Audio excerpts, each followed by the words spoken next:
Things may look quiet at the Cuyahoga County Board of Elections these days, but it is far from it.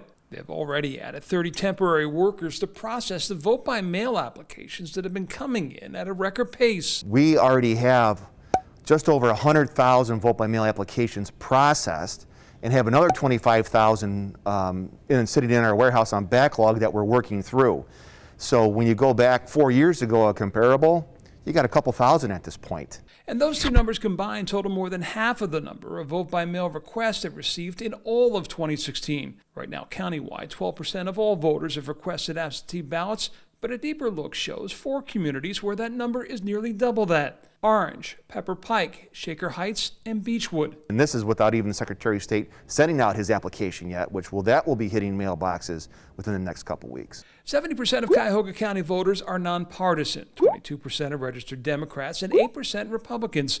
Among those groups, the numbers show that already 29% of Democrats have requested ballots, 10.5% of Republicans, and just over 6% of independents. In the coming weeks, the parties, the candidates, and the Secretary of State will all be sending voters applications for absentee ballots. Perlotti only asks you fill out one. What we want to do, though, is minimize duplicate applications, because that's doubling up on work when we could be doing initial applications. And that can be done by clicking the Track My Ballot tool on the BOE's website, which will register when your application is received. If you sent one in already and you're not sure did it get processed, look there. And then when you get a Secretary of State one, if you know that we have one that's been processed, there's no need for you to send that back. And getting your request in over the next couple of weeks is crucial for a couple of reasons, not the least of which it allows the BOE staff time to verify the application, get the ballot out to you. Because if you wait too long when the volume is high, we saw this in the primary, you may not get your ballot in time for you to vote and have it returned in time.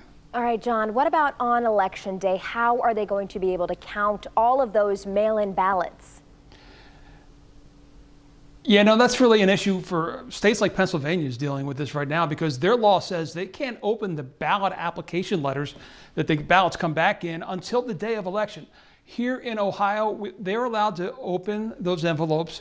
They're allowed to process the ballots starting October 6th and even scan them into the machines. What they cannot do is hit tabulate. That will not happen until the polls close on November 3rd.